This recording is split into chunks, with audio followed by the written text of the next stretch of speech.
Hi Virgo, welcome to Magpie Moonchild. My name is Kayleigh. This is a reading, a general reading for the week ahead for your sign. Let's get into it. I kind of get like you, I don't know. It's a weird energy, Virgo. I can't even put my finger on it, and I think it's that sign of weird, like I don't quite know what's wrong with me, and I just kind of need to sort it out. And I'm getting that you're saying you need to sort it out, not me trying to tell you need to sort it out. Yeah. Oh, you're struggling to juggle stuff at the moment. Whether that's, I'm getting that you're struggling to balance your emotions at the moment, or even your workload.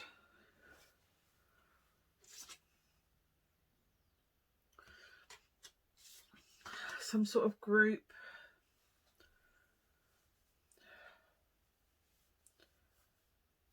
Something you collaborate with, whether that's a class, a work group, a team, a group of friends. Kind of balancing to weigh up. You could literally be choosing between two groups of friends, because I'm getting that a group that you had before, your primary group of friends, for some reason it's become like one-upmanship, competitive, and you've kind of found a new group that you don't have to feel like you're competing against.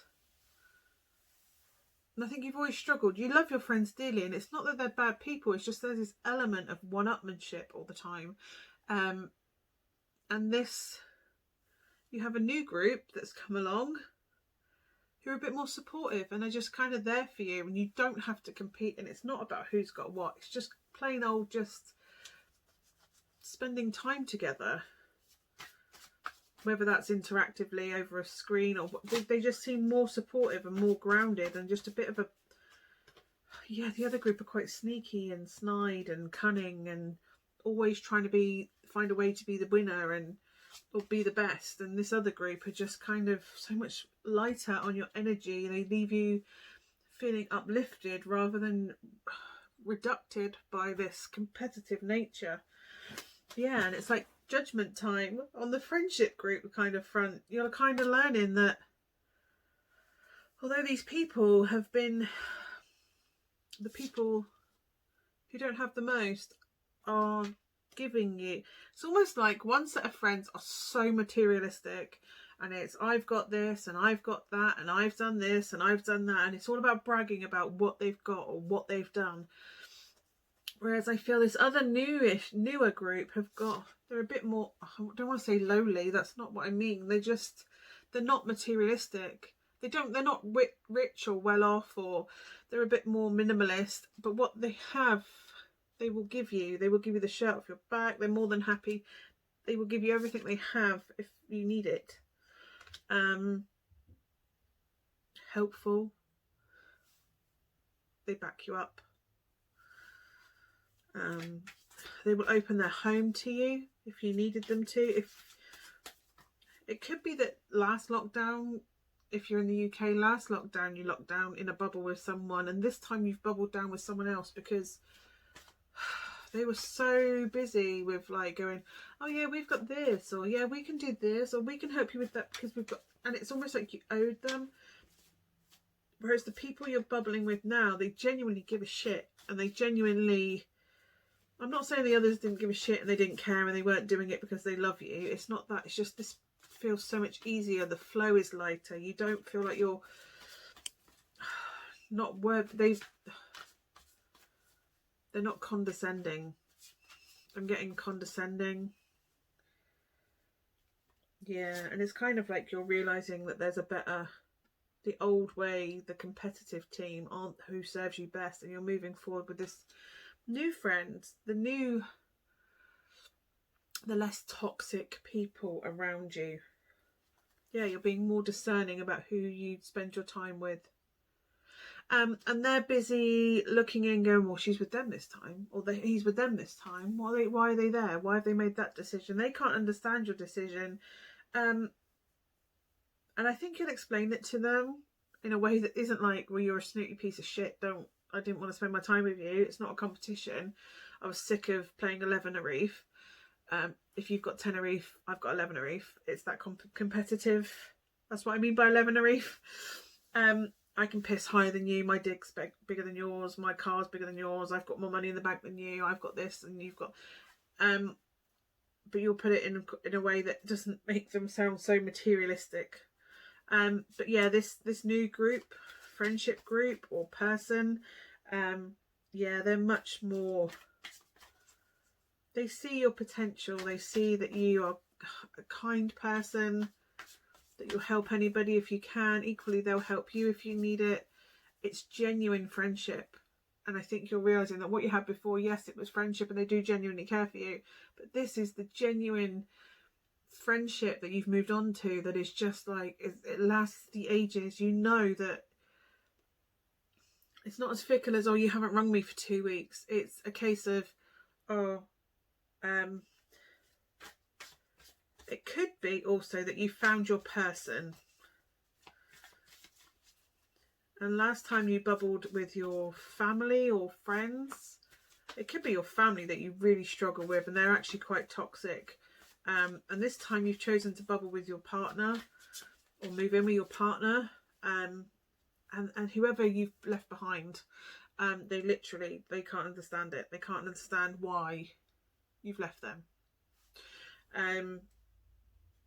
They think it's just about sex. They think you've left because it's about sex. If it's you moving in with your partner, they think it's because you want sex with this person, but it's not. You genuinely see them as an option to settle down with. This is it. This is the option. And you're kind of like, my family isn't, but my friendship group, friends, family. It's time for me to move out on my own and find my peace and my happiness. They don't get it.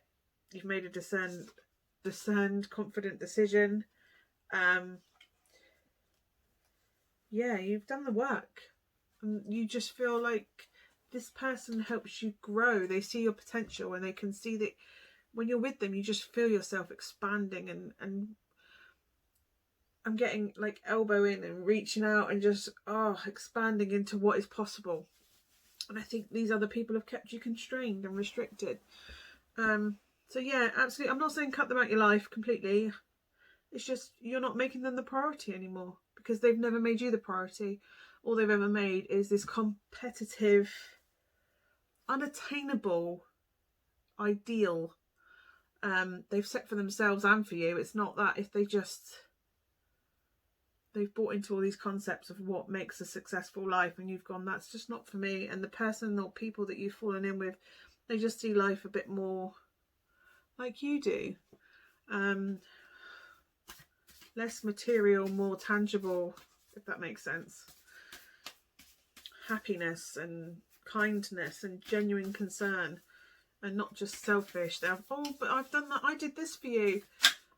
Because I'm getting that they did that sometimes where I go, but I did this for you. And you're like, yes, and I thanked you for that and I did that for you back. They don't give with the view of, well, you owe me one. They just give because they give a shit. Can I have a card for Virgo, please? Can I have a card for Virgo? What do you need to release? The friendship group, possibly. What do I need to release?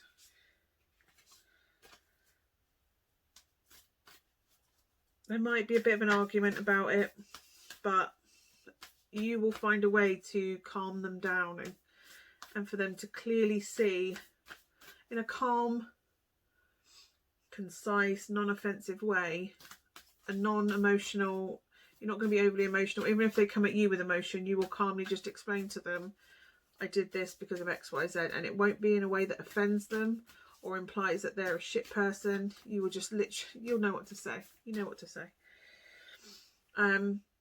You are good enough. You know that. You are good enough. And I think you're finally seeing that now, Virgo, that you are good enough, that you are not the value of an iPad, you are not the value of the latest pair of shoes, you are not the latest of successful where you are in your career.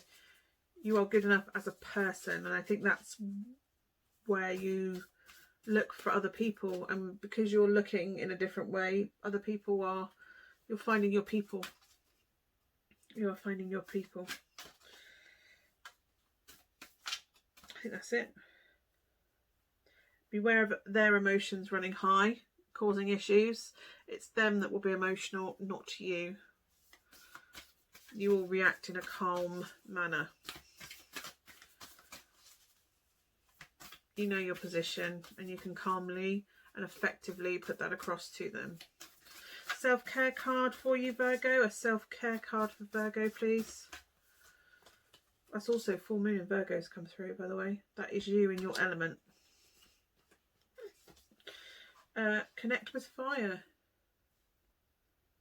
Connect with fire. Creative projects are fire to me, but I will read what that says because my inner fire burns bright and I shine my light throughout the universe. Fire is the perfect tool for setting intentions around letting go, as well as for sending your prayers and manifestations out into the world via its smoke. Fire is one of the 5 classical elements, along with earth, air, water and ether, but aside from lighting candles, we rarely interact with it in modern times.